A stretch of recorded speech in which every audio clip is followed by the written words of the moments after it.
It's the Real Estate Podcast, brought to you by ANZ Home Loans for financial well-beings. And welcome back to another episode of the Real Estate Breakfast for 2023, available, of course, every morning on iHeartRadio, Spotify and Apple, and wherever you get your podcast from. Well, I hope your weekend is going well. It is Sunday the 26th of February for 2023, and coming up in just a moment, we have 7 days of real estate, including talking with Hayden Groves, the President of the Real Estate Institute of Australia. We talked this week about the banks and what they're likely to do with people coming off their fixed-term mortgages.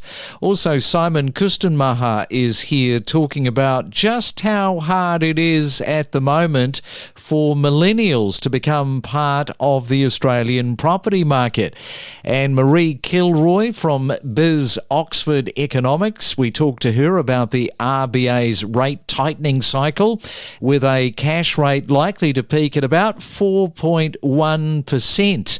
Oliver Dunstan from the Gold Coast, who is a buyer's agent, is here talking about stock levels there on the GC, and also using a buyer's agent for first home buyers. I was quite surprised at just how many first home buyers they are working with. And we rounded off the week talking to Arjun about the Sydney property market. So that is all coming up next. It's your weekend real estate podcast. And have we got some good news with regard to the Ukraine war?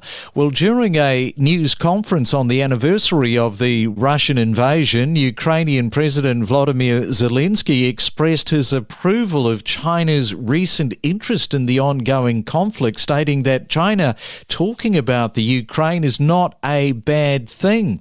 And China's proposed 12-point plan for ending the war calls for a UN-led ceasefire and an end to the Western sanctions on Russia, while also warning against the use of nuclear weapons. However, the US, of course, they've warned the UN to be very wary of any calls for temporary or unconditional ceasefires. We really need that war to stop as soon as possible. Something that's not stopping is your birthday. If you are celebrating today for February the 26th, happy birthday to you. Just the one celebrity who would have been celebrating his birthday, Johnny Cash, would have been turning 91 today, but unfortunately passed away way back in 2003. We are just as addicted to property as you are. The Real Estate Podcast.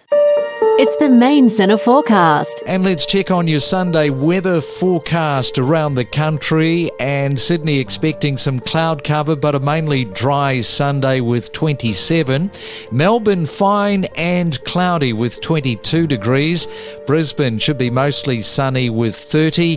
And in Perth, sunshine, no cloud cover, and that temperature right up there, sitting at 35 degrees today. Enjoy your morning coffee. It's your Real Estate Weekend Podcast in review. Will put downward pressure on property values, particularly in the more affordable precincts around Australia and the fringes of our cities mostly, which can have lasting effects on property values in those fringe city areas, which we think will be most impacted by that change.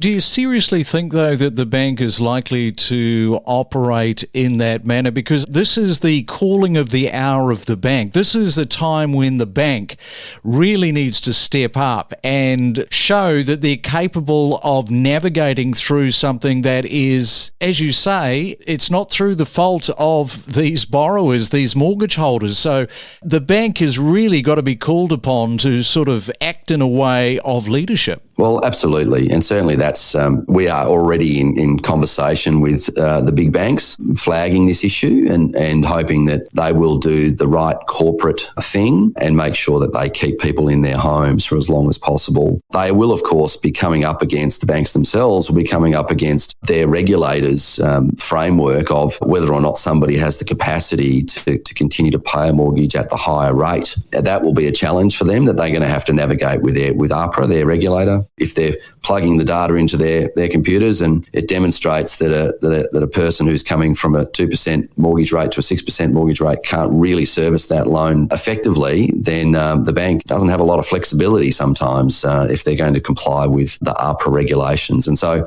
it will be a very interesting thing to watch, and certainly we hope that people can buckle down and make sure that they can stay in their homes and get through this really tough time, because we do, of course, expect that interest rates by 2024 will start to perhaps go the other way once inflation in the economy starts to get under control, which is widely expected to happen in the back half of 2024. You know, as far as the bank is concerned, it's not like this is something that is coming out of nowhere. They've had quite some time to think about how they are going to react when people are pushed effectively over a cliff. As you say, it's going to be unserviceable. So it's a situation that we've never really been in before, but they've had time to assess it and figure out what is going to be plan B, C and D. Yeah, that's right. Absolutely. And we hope that they will be able to assist their mortgagors in this process and as they transition. And we're also actively encouraging mortgage holders who are on those low fixed rates to start making the transition to the higher repayments now before they're forced to do it by their bank. So perhaps every month from now on,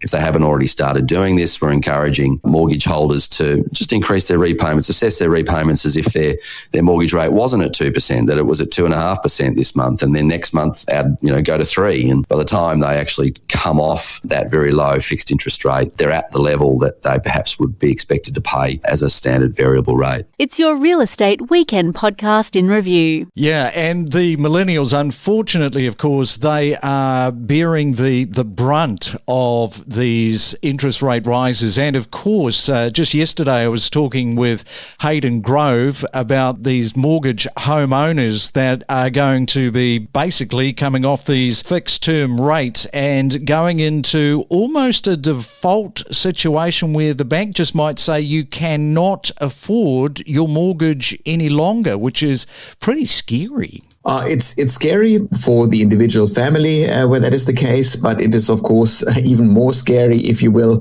from a societal perspective, where you had too many homeowners default because that means they can't service their loan. That means they actually have to be kicked out of the house or the bank takes ownership, whatever. These are just too complicated issues at scale. And if this happens at the order of magnitude that we are hinting at occasionally, a bank couldn't probably even handle all of this. So it's very much in the interest of the banking system as a whole to avoid anyone defaulting at scale on their mortgages. So I would expect that banks come up very quickly with something like repayment holidays, where you switch people over to interest only payments for half a year or something like this. Ultimately, this is probably a very bad deal for the individual homeowner, but it is much better than defaulting on the mortgage for the whole system. So it is really the time for banks, for accountants to become creative and innovative.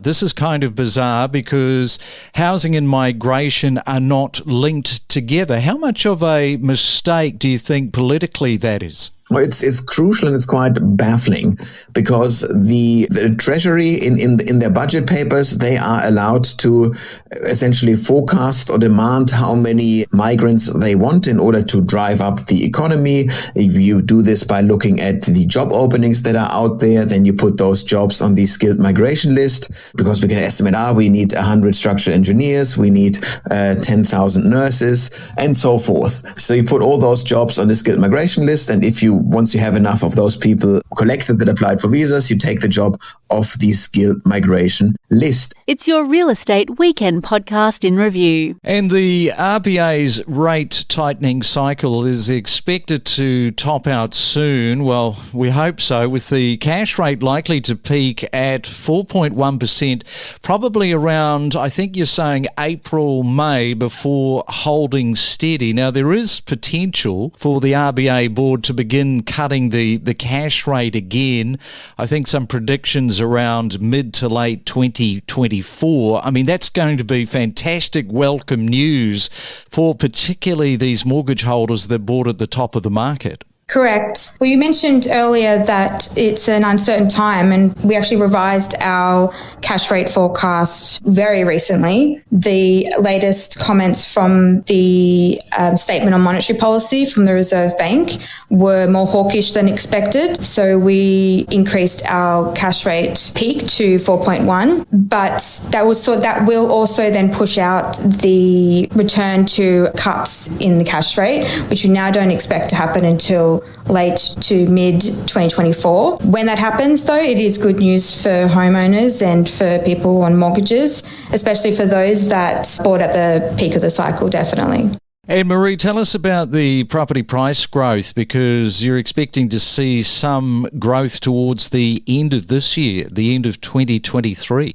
Yes, this is a cycle that's a bit different from ones previously. We do not have oversupplies in any market. All markets are extremely tight, and you can also see that in the rental market with vacancy rates near 1%. There's a good chance that we see prices stabilise once the interest rate stops rising, and then the markets, especially Perth, will pick up first, and then we expect price and housing turnover to pick up towards the end of this year. Enjoy your morning coffee. It's your real estate weekend podcast in review. What about the buyers? Are they still struggling to find... Now, we know that they're struggling to find some properties, but what about the perfect property? You know, despite these increases, still a bit of a challenge by the sound of it. Absolutely. And I think that goes back to your buyer fatigue question or comment there, and that is people might have spent the better part of 2 or 3 years searching for that perfect home. If it is their primary residence, they may have finally got their eyes on one and gone to auction or gone into a competitive for sale campaign, and they may have missed out on that particular property. So even though that right one does exist, they may miss it for reasons outside their control. So that then ties into the buyer fatigue as well. You know, people are desperately searching for that right asset. Sometimes it doesn't quite pull off, and that's a lot of the reasoning as to why some buyers will seek us out as well. They're just simply sick of missing out and feeling disheartened by the process. So they hand the reins over and let us take control. Yeah, and I don't know whether first home buyers use property buyers. I suspect they probably don't. Haven't actually asked that question. So do you from time to time end up servicing the first home buyers? Absolutely, yeah. So we service all asset types, residential, commercial, development site acquisition, but also all price points. So we've got clients, recently even as down towards that $400,000 entry level mark, maybe looking to make their first plunge into the real estate market. Again, whether it's for them to live in or for them to invest out of town and potentially look to move here in the future. And so, we've got plenty of experience with first home buyers. And whilst there's, of course, an additional cost to consider, which sometimes is a hurdle certain buyers can't overcome, it is the first time they're entering the real estate market, obviously, and it is the biggest purchase they're probably going to make in their lives, if not the one that they've made so far. So it definitely helps to have a professional on your side to make sure you're not making a mistake and you're getting that best possible property at the best possible price. That's a really interesting point, because maybe first home buyers, because at the end of the day, you've always got to be looking at an advantage. And there is no doubt that boots on the ground, local property buyers such as yourselves, you know the market intimately, and you need, from a first home buyer's perspective, every possible little gain that you can squeeze out in a deal. That's right. And I think most people would no doubt be looking at their first property acquisition as a stepping stone into their next foray, whether it's another investment property or an investment property or onto their next primary place of residence. So, ensuring you don't make mistakes and overpay or buy that wrong property that's going to, potentially not perform well over the term of ownership. That's, very important for first home buyers just as much as it is for a multi-investor portfolio. It's your real estate weekend podcast in review. Now, from the medium-term perspective, the first thing that's a clear standout in Sydney has been the declining vacancy rates. Vacancy rates have tumbled from its peak May 2020, which was 4.3% as per SQM research, down to 1.3%. Now, the last time Sydney's seen 1.3% vacancy rates was going all the way back to 2012, 2013. And as we know, what followed then was one of Sydney's largest booms. That wasn't just because of vacancy rates, but when there is lack of housing, and rental housing being one, then you have more pressure on things where migration is coming into full force and playing catch-up mode, being even stronger. Then naturally vacancy rates is a big part that will help that medium-term outlook look better for property prices as people look at that buying equation, both investors and home buyers. Now, the final key points are we're in a jobs boom, and it's hard to look at or understand that when you're thinking of all of what's going wrong in the world, inflation, interest rates. But we are seeing city-changing infrastructure, especially across Sydney, from billions of dollars in transport projects to link up many parts of Sydney, to also billions of dollars of business parks and huge projects like the Far Western Sydney Airport. So there is no shortage of city-changing infrastructure, which will no doubt aid Sydney, and that also brings along with it a jobs boom. We connect you to the best real estate information across Australia. The Real Estate Podcast.